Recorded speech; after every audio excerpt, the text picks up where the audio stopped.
अब देखते हैं द रीडिंग मेनिया। 17th और 18th सेंचुरीज में जो लिटरेसी रेट था वो बहुत ज्यादा हाई हो गया था ज्यादातर हिस्सों में यूरोप के। जो चर्चेस थे अलग अलग डिनोमिनेशन का मतलब होता है कि रिलीजन के अंदर जो सब ग्रुप्स होते हैं उन्होंने जो है गांव में स्कूल खोल दिए। इससे क्या हुआ, जो वहां के किसान थे कारीगर वगैरह थे वो भी जो है पढ़ पाए, शिक्षित हो पाए। तो 18th सेंचुरी के एंड तक कुछ हिस्सों में यूरोप के जो लिटरेसी रेट था वो 60 to 80% हाई हो गया। अब जैसे जैसे लिटरेसी कहिए स्कूल्स कहिए जो भी थे यूरोप कंट्रीज में जैसे जैसे उनका विस्तार हो रहा था, एक वर्चुअल तौर पे रीडिंग मेनिया जो है वो जनरेट हो गया था। मतलब हर कोई पढ़ना चाहता, लोग चाहते थे कि उनको बुक्स मिले पढ़ने के लिए, और उसी के कारण प्रिंटर्स जो है वो कहते हैं ना उनकी संख्या बुक्स को प्रिंट करने की वो बढ़ती चली जा रही। नया तरीके का पॉपुलर लिटरेचर जो है आपको प्रिंट में देखने को मिल रहा था जो कि नई नई ऑडियंस को टारगेट कर रहा था। बुक सेलर्स ने यहाँ तक कि पेडलर्स को एम्प्लॉय कर लिया। पेडलर्स वो होते हैं जो गांव गांव में घूमकर छोटी छोटी बुक्स जो है उनको बेचते हैं। एल्मनेक्स थे, रिचुअल कैलेंडर्स थे। एल्मनेक्स क्या होते हैं, एल्मनेक्स जो है एक तरह का एनुअल पब्लिकेशन होता है जो आपको एस्ट्रोनॉमी का डेटा देता है, कैसे सन और मून का मूवमेंट होगा, या अगर आप उसको हिंदी में कहें तो पंचांग जो होता है जैसे वो चीज हो गई वो, या जो रिचुअल कैलेंडर्स होते हैं उनको बेचते थे। इसके अलावा साथ साथ बैले हो गए, फोक टेल्स हो गए, इन सब की वो जो है प्रिंटेड बुक्स को बेचते थे। कुछ और तरीके की रीडिंग्स भी जो थी वो भी मैटर करती थी, खासतौर से एंटरटेनमेंट की। वो भी जो है अब ऐसी बुक्स ऑर्डिनरी पब्लिक के हाथ में पहुंचने लगी। इंग्लैंड के अंदर बहुत ही जो सस्ती चैप बुक्स होती हैं उनको जो है जो पेडलर्स होते थे जिनको चैपमैन कहते हैं, ये लेकर जाते थे और पेनी में बेच देते थे। यहाँ तक कि जो गरीब से गरीब आदमी है वो भी उसको खरीद सकता था। फ्रांस में जो है विली थिक ब्लू ये करके एक बहुत ही सस्ती सी छोटी छोटी किताबें थी जो कि बहुत हाई क्वालिटी पेपर पे नहीं प्रिंट करी जाती थी और उनको बहुत सस्ते से ब्लू कवर्स में बाइंड किया जाता। इन बुक्स में आपको रोमांस मिलेगा जो कि लगभग 4 से 6 पेज की बुक होती थी, या हिस्ट्रीज मिलेंगी जो कि हमारी पास्ट की जो स्टोरीज है उनसे संबंधित हो। तो अलग अलग साइजेस की बुक्स जो है अब वो प्रिंट होने लग गई थी जो कि अलग अलग लोगों के पर्पस और इंटरेस्ट को एक तरह से वो कर रही थी, उनको अट्रैक्ट कर रही थी। जो पीरियोडिकल प्रेस थी वो जो है डेवलप हुई अर्ली 18th सेंचुरी में, जिसमें उसने इंफॉर्मेशन के साथ साथ जो एक जो प्रिंट कर रही थी उसमें इंफॉर्मेशन जो है करंट अफेयर्स की थी और उसके साथ एंटरटेनमेंट था। न्यूज़पेपर्स और जर्नल्स जो हैं वो इंफॉर्मेशन देते थे वॉर से संबंधित, ट्रेड से संबंधित, या और जगहों पर कैसे डेवलपमेंट हो रहे हैं उनकी जानकारी देते थे।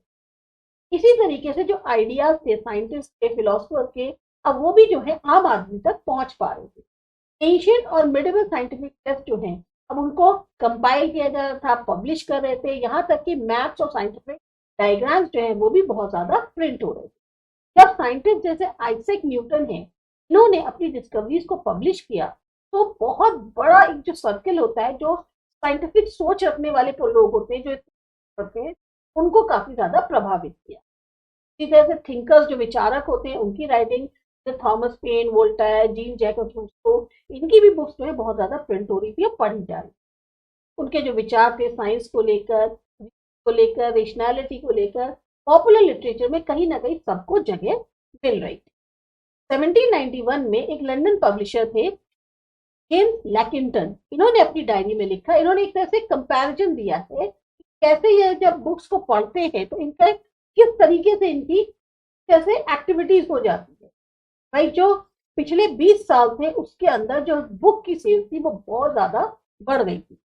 जो गरीब से गरीब किसान था या जो गरीब कंट्री के लोग थे इन जनरल, वो जो है जहाँ पहले कभी अपनी शामें जो है कहानियां सुन के विचेस की, घोस्ट की, गॉबलिन्स की, इनकी बातें कर करके टाइम पास करते थे, तब एक जमाना वो था।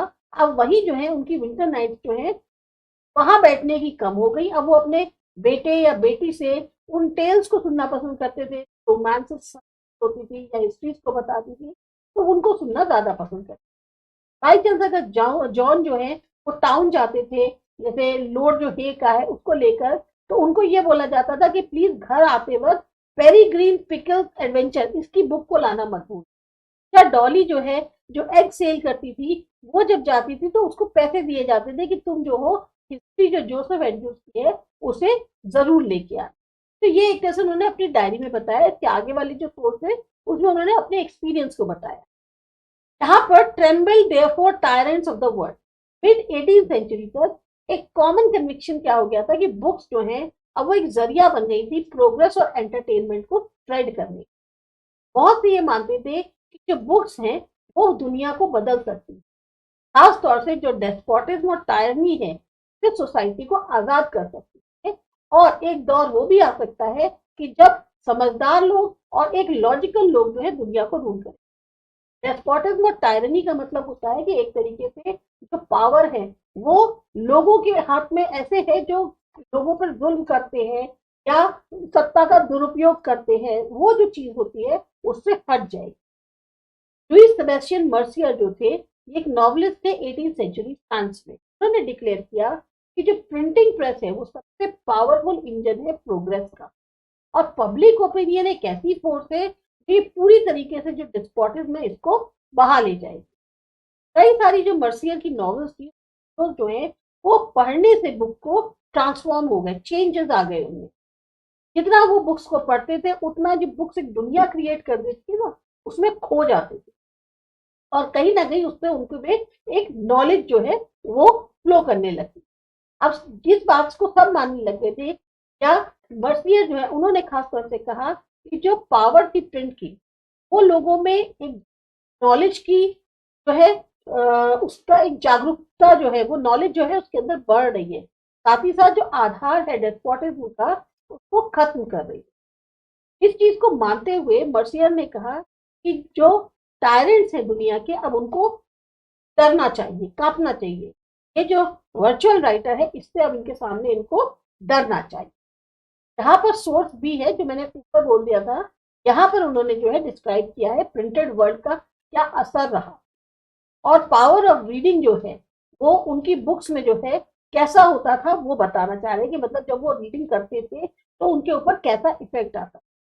उन्होंने ये बताया कि जो कोई भी मेरे को रीड करते हुए देखे वो बिल्कुल मुझे एक ऐसे इंसान से कंपेयर करेगा जो बहुत ही ज्यादा प्यासा हो और उसे जो है पानी पीने को मिल जाए तो इतनी तसल्ली से वो पानी पीकर जो सेटिस्फैक्शन होता है वही चीज जो है मेरी आपको रीडिंग में देखने को मिल सकती है। तो आप समझोगे जैसे मैं रीडिंग में कितना ज्यादा ऐसा लगता है जैसे मुझे रीडिंग मिल गई तो मानो जन्नत मिल गई। जल्दी से अपना जो लैंप है उसको ध्यान पूर्वक जला के मैं फिर से जो है रीडिंग में खो जाता हूँ। ये जो रीडिंग है ये इतनी एफर्टलेस होती है, इतनी अपने अंदर मेरे को इनग्रॉस कर लेती है कि मैं जो हूँ एक पेज से दूसरे पेज में कब पलट जाता है मुझे पता ही नहीं चलता। यहाँ तक कि मुझे अपने आसपास जो है कोई सराउंडिंग्स में कुछ सुनाई ही नहीं देता। इवन घंटी जो ये घड़ी है उसकी जो आवाज है वो तक मुझे सुनाई नहीं देती। मेरा जो लैंप है जिसकी बैठ के मैं पढ़ता हूँ उसमें तेल खत्म होने लगता है, लाइट धीमी होने लगती है, लेकिन तब भी मेरा मन नहीं करता कि मैं उसको जो एडजस्ट करूँ, मैं पढ़ता रहता हूँ। क्योंकि मुझे ये लगता है कि मेरा जो है अगर मैं उसका जो लैंप है उसकी मुझे बत्ती होती है उसको मैं कहीं ठीक करूं या करूं तो मेरा जो एक प्लेजर है पढ़ने का उसमें कहीं ना कहीं एक खलल पड़े। वो जो नए आइडियाज हैं जो मेरे इस टाइम पे दिमाग में आने लगते हैं उसको कैसे मेरी जो इंटेलिजेंस है वो अपना लेती है, उसको समझ लेती है, उसके अंदर बिल्कुल खो जाती है। ये जो है एक तरह से मर्सियर ने अपना एक्सपीरियंस बताया कि क्या बुक का जब वो रीड करते हैं तो प्रभाव पड़ता है। फिर आता है print culture and French revolution. बहुत सारे हिस्टोरियंस जो है उन्होंने ये तर्क दिया है कि जो प्रिंट कल्चर था उसने कुछ ऐसी कंडीशंस क्रिएट करी जिसके कारण फ्रेंच रिवॉल्यूशन हुआ। क्या हम इसको कनेक्ट कर सकते हैं? तीन तरीके के आर्ग्यूमेंट्स जो हैं वो सामने रखे गए। पहला कि प्रिंट ने पॉपुलराइज किया आइडियाज एनलाइटमेंट थिंकर्स का, मतलब जो नॉलेजेबल थिंकर्स थे, विचारक थे, उनके जो आइडियाज थे उनको काफी ज्यादा पॉपुलराइज किया। उनकी जो राइटिंग्स थी उन्होंने एक तरीके से जो ट्रेडिशन होता है, सुपरस्टिशन होता है, डेस्पोटिज्म होता है, ट्रेडिशन जो अभी तक चला आ रहा है, सुपरस्टिशन अंधविश्वास हो गया, डेस्पोटिज्म जो एक एब्सोल्यूट पावर का मिसयूज है या जो जनता पे जुल्म करने वाली चीज होती है, उसके ऊपर इन लोगों ने जो है एक क्रिटिकल कमेंट्री करी, आलोचनात्मक राइटिंग लिखी। ये तर्क देते हैं कि रूल रीजन का होना चाहिए बजाय कस्टम के, और डिमांड करते हैं कि हर चीज को जो है आप रीजन और रेशनैलिटी के बेसिस पर जज करें। इन्होंने जो एक सेक्रेड अथॉरिटी थी चर्च की, या जो एक डेस्पोटिक पावर थी स्टेट की, तब वही जो आपका एक टायरेंट पावर है स्टेट की, उसके ऊपर हमला बोला। और खास तौर से जो एक लेजिटिमेसी होती है सोशल ऑर्डर की, ट्रेडिशन के आधार पर उसको उखाड़ने की कोशिश करी। लेजिटिमेसी मतलब कि हुआ कि कोई भी चाहे रूल हो, इंस्टीट्यूशन हो, लीडर हो, उसको रूल करने का, गवर्न करने का हक है। तो ये चीज जो है इन्होंने उस ट्रेडिशन को उखाड़ने की कोशिश करी। जो राइटिंग्स थी वोल्टायर और रूसो की, उनको भी बहुत ज्यादा पढ़ा जा रहा था, और जो लोग इन बुक्स को पढ़ते थे उनको एक जो देखने का नजरिया होता है दुनिया को, अब वो इनकी आंखों से, नई आंखों से देख, एक आइज ऐसी जो सवाल खड़ा करती है, आलोचनात्मक है और रेशनल। रेशनल का मतलब होता है जो लॉजिक का इस्तेमाल करती है सोच विचार के लिए बजाय इमोशंस के। तो पहला तर्क ये था। दूसरा तर्क था कि प्रिंट ने एक बिल्कुल नया कल्चर लाया, डायलॉग और डिबेट का। लोग अब आपस में बात कर रहे हैं, बहस कर रहे हैं, सेशंस कर रहे हैं। सारी जितनी भी वैल्यूज, नॉर्म्स, इंस्टीट्यूट थे, उनको फिर से दोबारा से रीइवैल्यूएट किया, डिस्कस किया गया पब्लिक के द्वारा, जो कि अब खास तौर से जागरूक हो गई थी उस रीजन की पावर को लेकर। और उन्होंने पहचाना कि अब इस टाइम पे जो भी हमारे आइडियाज या बिलीफ चले आ रहे थे, उन पर सवाल उठाने की जरूरत है।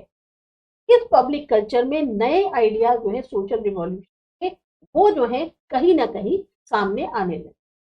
तीसरा था 1780s में एक लिटरेचर जो है ऐसा आ रहा था जो कहीं ना कहीं रॉयल्टी जो होती है, जो एक हम लोगों का शाही वो होता है, उसकी मजाक उड़ा रहा था, और उनकी जो मोरालिटी होती है उसकी आलोचना कर रहा है। इस प्रोसेस में से सवाल उठाए, खास तौर से जो उस टाइम का एग्जिस्टिंग सोशल ऑर्डर था उसके ऊपर। कार्टून्स हैं, कैरिकेचर्स हैं, ये खास तौर से सजेस्ट कर रहे थे कि मोनार्की जो है वो सिर्फ और सिर्फ अपने एसेंशियल प्लेजर्स में इन्वॉल्व रहती है, और जो आम आदमी है वो सबसे ज्यादा हार्डशिप जो होती है उनको बेयर करता है। ये जो लिटरेचर सर्कुलेट हो रहा था, उसने कहीं ना कहीं मोनार्की के खिलाफ एक जो विरोधात्मक भाव होते हैं उनको डेवलप करना शुरू कर। अब हम इन आर्ग्यूमेंट्स की तरफ कैसे देख सकते हैं? इस बात में कोई शक नहीं है कि प्रिंट ने बहुत हेल्प करी आइडियाज को स्प्रेड करने। पर एक चीज जो याद रखने वाली है कि लोग जो है खाली एक ही तरीके का लिटरेचर नहीं पढ़ते थे। अगर वो वोल्टायर और रूसो के आइडियाज को पढ़ रहे थे, तो उनको जो है मोनार्कियल और जो चर्च का प्रोपोगेंडा था उसके बारे में भी पता चल रहा है। वो खाली इसी से नहीं प्रभावित हो रहे थे जो वो देख रहे थे या जो वो पढ़ रहे थे। उन्होंने कुछ आइडियाज अपनाए, कुछ आइडियाज रिजेक्ट कर दिए। अब वो खुद अपने आप चीजों को समझ के अपने तरीके से देख रहे थे या उसकी व्याख्या कर रहे थे। प्रिंट ने डायरेक्टली उनके माइंड्स पे शेप नहीं कर दिया उनको, बल्कि उनको जो है एक पॉसिबिलिटी खोल दी उनके लिए कि वो भी जो है चीजों को डिफरेंटली देख सकते। यहाँ आप देख सकते हैं नोबिलिटी और कॉमन पीपल को जो है फ्रेंच रिवॉल्यूशन से पहले दिखाया गया है। एक कार्टून जो है ये लेट 18th सेंचुरी का है। इस कार्टून में दिखाया गया है कि कैसे जो ऑर्डिनरी पब्लिक है, पीजेंट्स हैं, आर्टिसंस हैं, वर्कर्स हैं, इसमें उन लोग कितना हार्ड टाइम से गुजर रहे हैं, जबकि नोबिलिटी एंजॉय कर रही है एक ऐसी लाइफ जो बहुत आराम वाली है, और दूसरों को ये लोग प्रताड़ित कर रहे हैं। इस तरह के कार्टून जो हैं जब वो सर्कुलेट होने लग गए, तो लोगों के माइंड में कहीं ना कहीं एक असर होने लग गया रिवॉल्यूशन से पहले। इसके बाद आता है आपका चैप्टर द 19th सेंचुरी। ये करते हैं अगले वीडियो में।